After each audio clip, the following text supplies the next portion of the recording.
2020 has been one hell of a year. Foster's fever, wildfires, murder hornets, deaths of icons, and civil rights protests to name but a few of this year's biggest talking points. But we don't care about any of that, we are gamers, so all we care about is what's in our little Mountain Dew-soaked Dorito-dusted bubble. Throughout the year we've seen so many controversies, and after the first couple I thought it may be fun to document them, but then they just kept going, and going, and going. This is by no means an exhaustive list of all the shit that happened this year, but it's definitely some of the greatest hits. Generally, it will be in chronological order, but some stories will just be lumped together for your convenience. The year of bullshit kicked off with Blizzard continuing its campaign to alienate its entire fanbase when it launched Warcraft 3 Reforged. It's hard to think that this actually happened this year after all the other shit that's happened, but here we are. The game was first announced at BlizzCon in November 2018 with an original release date of December 2019. The game was then delayed to January 2020, and this is far from the last delay you'll see in this video. The game was supposed to be a remaster of the original Warcraft 3 from 2002. It was meant to have overhauled visuals and animations, but beyond that it was meant to be more than just a reskin and an improvement on the original in every way. Clearly, its presence on this list means that didn't quite go to plan. Even after the delay, the game launched without much of what was promised, and needless to say, players weren't happy. The graphics weren't fully overhauled and in many cases actually looked worse. Blizzard changed the rules around user-generated content so that they owned absolutely everything you created, which rubbed a lot of fans the wrong way. The new game lacked basic functions that the original game had, like ranked ladders, clans, or custom battles, various performance issues, and to make matters even worse, the remastered version has replaced the 2002 original, so you can't even go back and play it. At the time, it was the lowest rated game ever on Metacritic by user reviews, and currently sits at 0.6 and 59 critic score. Thus began 2020's slew of controversies in gaming, and the situation is basically the same as it was in January, with very little in the way of updates or actually making the game what was promised. It's really not a surprise that a game connected to Activision would start the cascade of bullshit that was yet to come. There certainly are a few good things that happened this year, hell, even some of the bad has some good in there too, but that's a video for another time. The next one I completely forgot about until I actually started writing this video, and I'm not even sure how because it's such bullshit, but it's probably something to do with all the other bollocks we've had to put up with this year. The reason I'm even bringing it up now is to remind you that this shit happened this year, meaning they'll probably try and do it again. Hot take, but microtransactions are bad.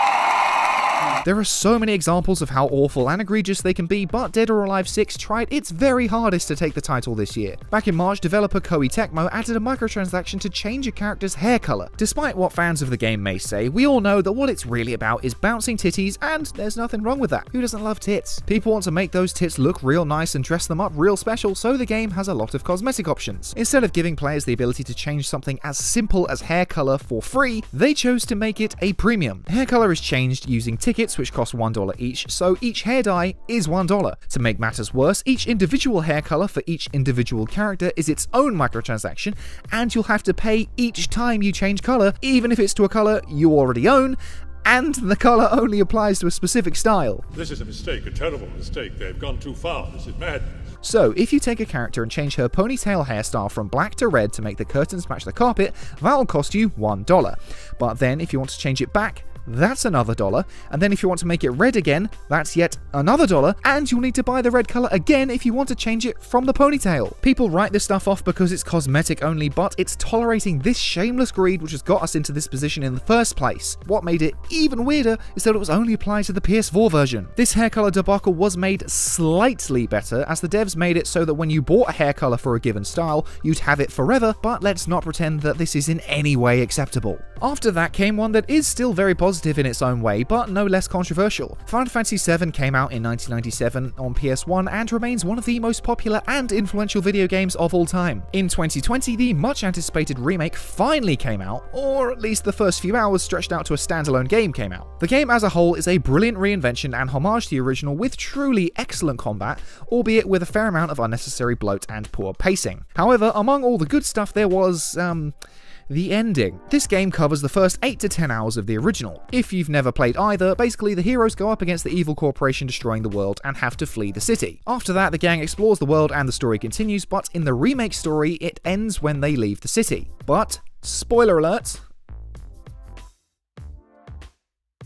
Sephiroth, the real villain, appears and opens a portal to another reality or timeline, and your party attacks the physical manifestation of the timeline, I think? And all these ghost things you've been seeing all throughout the game, which weren't in the original at all, represent divergences from the original timeline or something. You also fight Sephiroth there and then, a fight that isn't meant to happen until the very, very end of the game. Sephiroth doesn't even show up at all during this section of the original game, but just like a batch of herpes, he's always popping up in the remake. Final Fantasy VII is one of the most iconic games of all time, so any change to that is going to be met with some criticism. These new changes reframe everything that comes after the party leaves the city, and fundamentally alter certain events in the past that are hugely influential to the original story. Understandably, lots of people hate these changes and feel misled that the new game isn't actually a remake at all and is a brand new branching timeline where future games will be totally different from what came in 1997. Personally, I'm really excited to see where they do take it because they can literally do anything. Whether that story is good remains to be seen, but I'm excited to find out, even if it sucks. It's meta as and I'm interested to see how far it goes, but there's no denying that a lot of people fundamentally hate this new direction, and I do understand why. Oh boy, now for the big one. Everyone loves The Last of Us, right? It's an excellent piece of storytelling that gave us some of the most real and relatable characters in any medium with an ambiguous and controversial ending. Its sequel, The Last of Us Part 2, is loved by many but hated by a much more vocal group. Without spoiling anything, Part 2 makes some serious narrative decisions which some believe shatter the legacy of the original, while introducing a new character who was met with Joffrey levels of hate. But the controversy around this game began long before it actually came out in June. Crunch culture is always a huge story, and Naughty Dog was hit with it in the months leading up to launch. There was also the case of the game shipping without a multiplayer component, something that was present in the original and proved to be surprisingly popular. The original release date was in February, but quickly moved to May, and then again the final date in June because of Foster's Fever. And some people were upset that the main character this time around was Ellie rather than Joel from the first game, and the fact that Ellie was gay was a big problem for a very vocal but small group of people. But even after all that, the worst was yet to come, as in late April an unprecedented video game leak hit the internet. The leak, originally believed to be a disgruntled employee but later Sony claimed to be a hack, shared a bunch of gameplay, menus, and script documents. This leak completely destroyed the hype and anticipation many had for the game and damaged the brand severely. Naughty Dog and Sony then very overzealously abused YouTube's dogshit copyright system to bring down the boot on many channels that were discussing the leaks, many of which weren't even featuring footage. Much of the leaks in context were either misinterpreted or outright untrue, but a few significant story events were detailed and many were justifiably unhappy with it. I avoided the leaks as much as I could in the lead up to launch, but still had a few major details spoiled. On the whole, I thought the game was very well made in terms of presentation and production value, and I don't object to some of the most questionable story choices, but I just think it wasn't told in the best way. Anyway, I think we best move on from this one quickly because no doubt someone got triggered and is now screaming how the game is either SJW trash or an untouchable masterpiece. The next one isn't as juicy as some of the others, as it doesn't directly involve game companies screwing over their players or contentious story choices, but it is a quintessential example of corporate dick measuring. Fortnite is a big deal, maybe you've heard of it, and you can play it on pretty much anything. Like most AAA games, it features microtransactions which unlock cosmetics for in-game use. In August, Epic Games, the producer of Fortnite, added an update to the iOS version of the game which would overwrite Apple's payment policy. Basically, when you buy something in-game on iOS or any platform,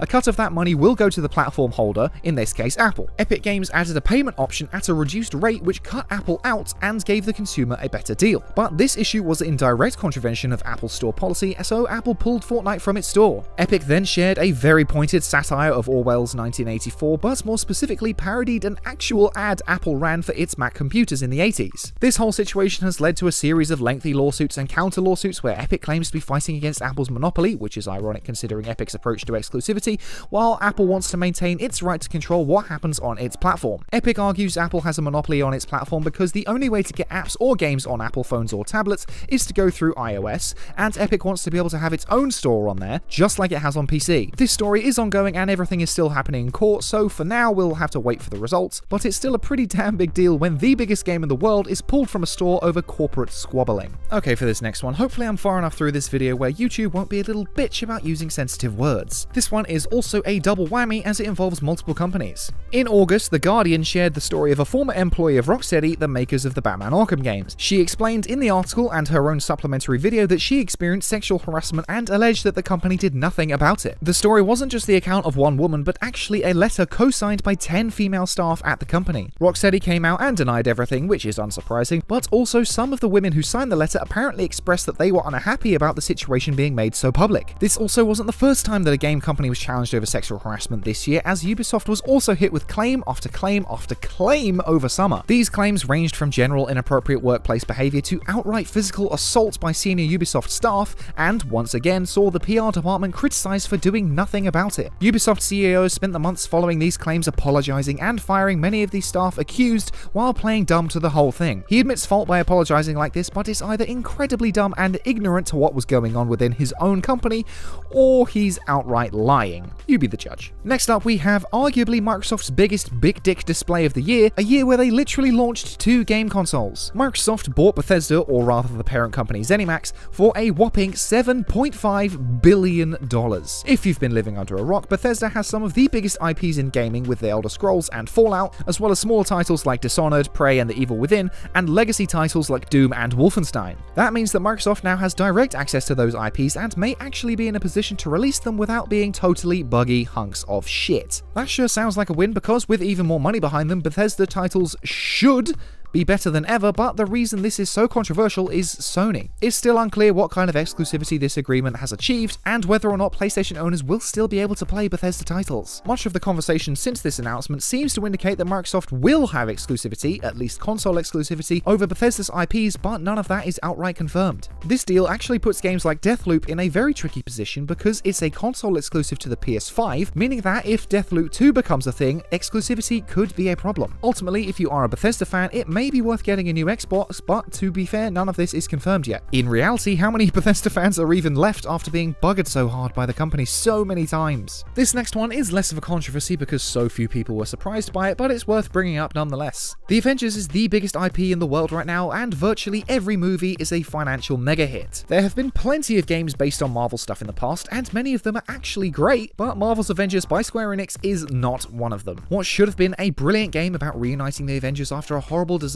with unique mechanics and meaningful gameplay, in reality was the most AAA game to have ever AAA'd. There was a loot system where you acquire gear that doesn't affect how you play at all beyond gradually boosting an arbitrary power level, but the enemies grow with you, so what's the point? There was the mindlessly repetitive content where you're doing the same shit over and over and over again to earn this pointless gear. There were matchmaking issues that meant playing with other people in a 4-player co-op game was all but impossible. There were near endless bugs from hard crashes to clipping to infinite load screens to repeated dialogue, and there was a microtransaction store with exclusive content, and what items can be unlocked through gameplay took a significant grind or just cheating a way through with real money. On top of that, Square Enix pissed off another significant portion of its player base by saying that Spider-Man, the most profitable superhero of all time, will be exclusive to Sony platforms.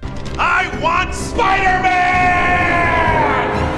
The game operates under a games-as-a-service model, which is what underpins all of these bloody problems, but could be the salvation in the long run. Games-as-a-service titles are built to be updated over time, and the game recently saw its first new character added to the roster. This means that it does have the potential to pull what we in the industry call a No Man's Sky, and actually be a good game by the end of it all, but right now it's a hollow, boring, repetitive shell of a game that failed to score an open goal with the biggest IP on the planet. They didn't just miss the goal, they missed the ball entirely, slipped over and landed face first in the mud with a broken arm while everyone else looked on and laughed. Square Enix gave me a review code, and I said at the time that there is a good game in there somewhere, it's just buried under all the AAA bullshit, so it is possible that Crystal Dynamics will dig itself out, but with Square Enix in charge, I really doubt it. Up next was the most predictable one of them all, and is actually influenced by many of the others on this very list. The Game Awards is an award show / advertising opportunity run by Jeff Keighley. All but one of the awards was voted on primarily by critics, which, unsurprisingly,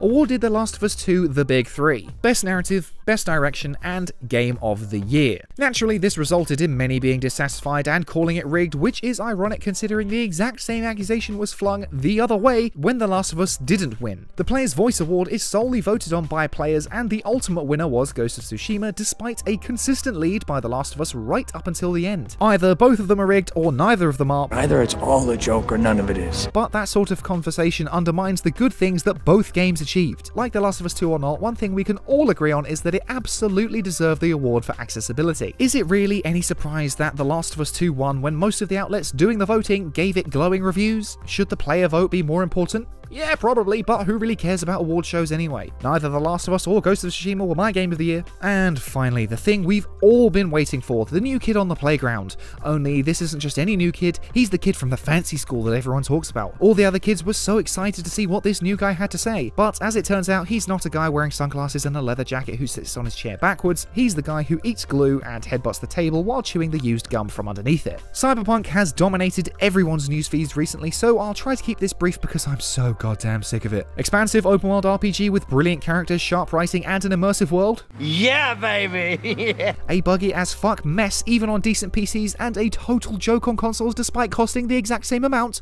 You're goddamn right. A game that was delayed at least 3 times and went through years of crunch only to still launch worse than some Bethesda games. Oh yeah! A game where new problems crop up every day, like most recently how if your save file is above 8 megabytes on PC, your file will be completely corrupted and the solution is to just carry less stuff, or how the investors may launch a class action lawsuit against CD Projekt. Yes! Yes! Yes! Yes! Yes! Yes! CD Projekt has done to its reputation what it took Bethesda and EA years to achieve. Eventually, I'm sure the game will be truly remarkable, and my personal experience has been pretty good for the most part, but as it stands right now, the game is a disgrace on console and it's inexcusable. There is a lot of really good stuff in the game that is overshadowed by its glaring flaws, and the game lies squarely on the management, but the actual devs still slaving away on this thing have my utmost sympathies. And I guess that's it. There are a couple more controversies, like how Nintendo has f***ed over its entire competitive community, or things like Horizon Zero Dawn coming to PC, but I thought these were the big ones worth remembering. Let me know what some of the major ones I missed were. Like, comment, subscribe, support on patreon.com/prettygoodgaming. I've been Henry Cooper, that was a bunch of controversies. I promise I'll try to do something more positive before the end of the year. Bye for now.